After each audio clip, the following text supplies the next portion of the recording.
Hey VC, this is Chad. So this is a contest entry for Danny over at Not Enough Records, and he is running a 100 subs contest for liner notes to show your favorite liner notes. So I've been racking my brain for a while and I'm running out of time, so I just put some things together here. Some of them are pretty quick. If you're not subscribed to Danny, go check out his channel. He's been around about as long as I have, since maybe October or so. So check it out, and let's take a look at what I got for you. So this first record that I'm gonna take a look at is the second record from the Velvet Underground, White Light, White Heat.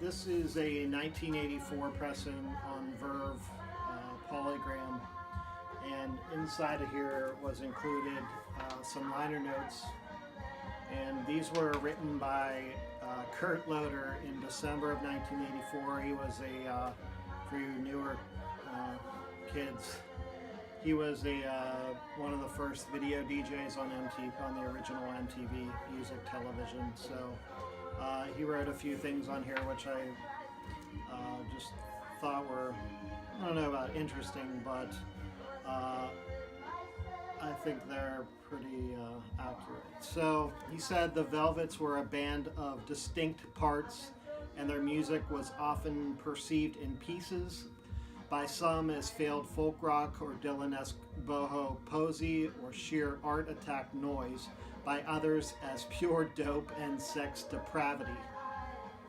So then he goes on to talk about how these reissues in 1984 should help them, bring them back into the spotlight, I guess, because they never really got the recognition they deserved.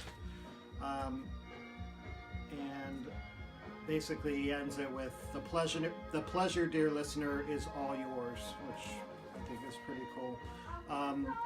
Obviously this is a really groundbreaking record. The song Sister Ray is 17 minutes long. Without that song, we don't have bands like Sonic Youth and that kind of stuff. So White Light, White Heat, Velvet Underground. So what I'm listening to now is a record on the Verve Forecast label, and it is Hiromi. He is a Japanese psych folk artist. I think I saw a picture of this as on Dots and Loops maybe. I really love, this is a really amazing record. My copy is a little rough, unfortunately, and I've been trying to upgrade it, but it's kind of expensive. But not much is known about Hiromi, but I really do love this record. It's really psych folk, and there's two discs. One is pop songs, psych and folk and rock, kind of a combination of all that, and the second one is kind of just two stories about a Japanese samurai, and Samurai Memories and Twice Told Tales of the Pomegranate Forest, I believe, is the other one. So they're just spoken word kind of stuff and some weird music on those. But there's a little thing on here by Alan Schweitzer. It says, learn of the birth of the rising sun, a freak out Easternese, and know Hiromi. A journey back through time will take you to a great red sun and a cabbage field that stretches to the foot of snow-capped Fuji. Hiromi with a carrot between his teeth and grinning, now a kiss from Mrs. Butterfly just for luck, and he's off on his own and singing through the field, and that was the birth of the rising sun, or sun, S-O-N, instead of sun, which thought was kind of neat. Hiromi is at his best when he is singing to friends in the intimacy and immediacy of the living room, but now he's in the studio and his manager, Mark Joseph, looks nervous. Hiromi is grinning again as Tom Wilson cracks a tambourine and melodic strands of Eastern music fill the air. This is, speaking of Velvet Underground, I believe this is pretty influenced between like Velvet Underground and Bob Dylan, kind of the same, I think in the late 60s maybe this came out. This to me sounds like what I don't listen to the Beatles, but I would kind of, if I told someone what the Beatles sound like, it would probably be like this, but I know that's not accurate. So if you see this record, Hiromi, check it out. There's also some neat like haiku inside with Japanese writing. It's pretty psyche, so Hiromi.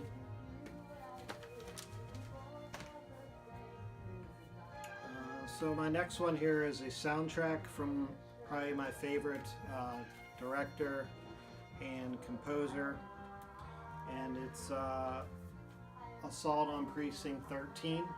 This is the soundtrack for the movie, John Carpenter's first movie, and he also it was his first score that he did.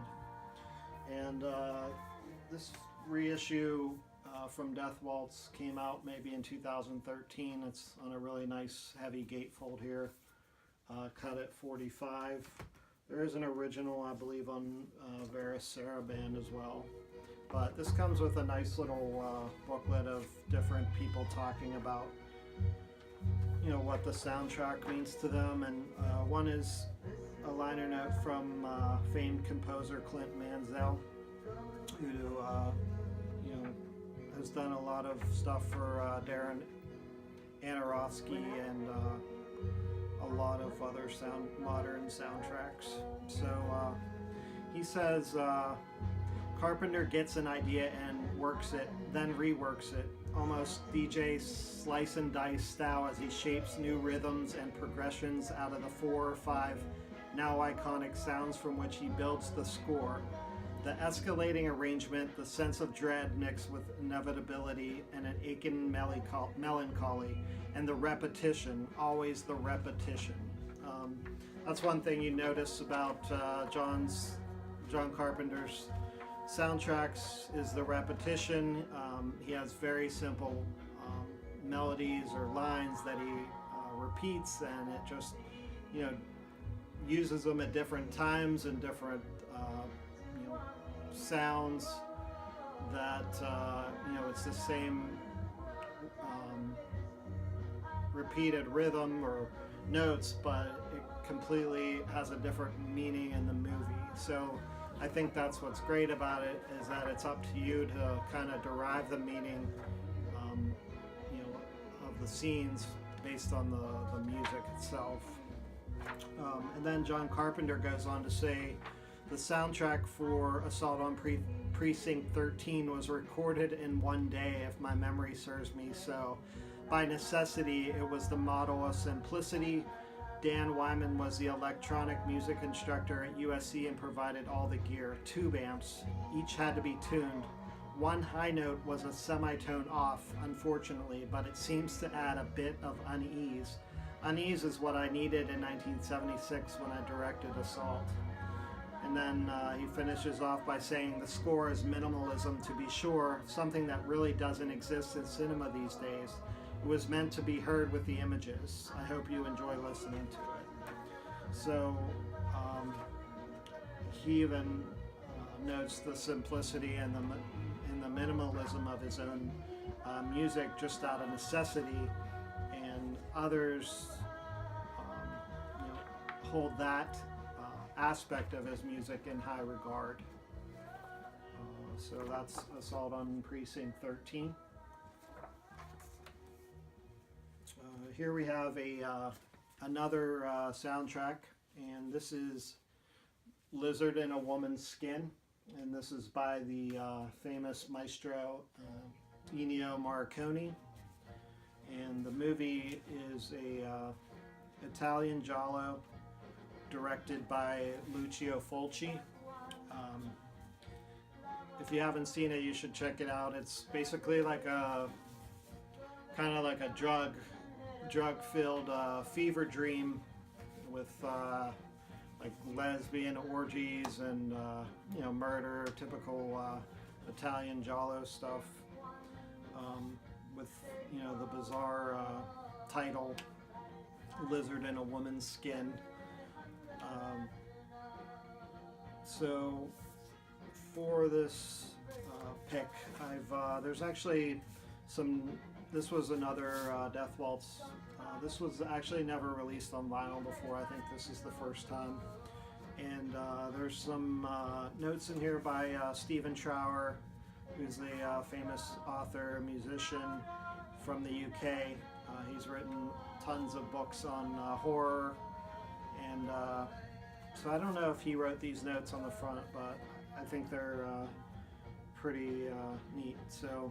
So he says, Morricone's music is as unhinged as the film itself, mixing post-60s funk and jazz with increasingly uncomfortable effects to provide a haunting and biting backdrop for the turn-of-the-century thriller. He goes on to say, the works are even better in stark contrast with the harsher sections with eerie woodwinds, the requisite whistling, wind instruments that sound like coyote howls, and low rhythmic bass that hits your head and your stomach at a point where you start to wonder if someone else is in the house with you. Still, if you're going to be graphically murdered, A Lizard in a Woman's Skin is the soundtrack to have it done to you by. So I thought that was a pretty neat, charming line about the soundtrack. So it's definitely an interesting listen and an interesting movie. So check it out, Lizard in a Woman's Skin. And the last thing I have here is a compilation from the famous David Bowie, and this is Bowie Now. And this is a compilation that combines tracks from his Berlin period, Low and Heroes. I don't think there's anything unreleased on here offhand. I know they're actually re-releasing this. I wouldn't say re-releasing. This was actually a promo only, not for sale compilation from the late 70s. But they are releasing this for Record Store Day 2018 with white vinyl with some additional, maybe liner notes or additional photos or something like that. I don't remember. So I don't know if it's something I need. I have both albums and I have this. It's kind of pricey, but maybe I'll check it out if it's affordable, because I really do love. Those are my two favorite Bowie albums, I would say. So on the back of here we have just a couple blurbs from different journalists, and the one on here I really am fond of is from Jim Miller of the New Times, and it was written in December of 1977. He says, I suspect that David Bowie matters much more today than, say, the Rolling Stones. Like the punks who reassert rock as personal passion, David Bowie simultaneously connects with, recreates, and confronts our times, and that is something the greatest rock and roll has always aspired to. So I thought that was interesting, because this was actually written in '77, and David Bowie continued to have a long, eventful career. So, anyways, those are my picks for your contest. And everybody should check out Danny's channel if you haven't already. So thanks a lot.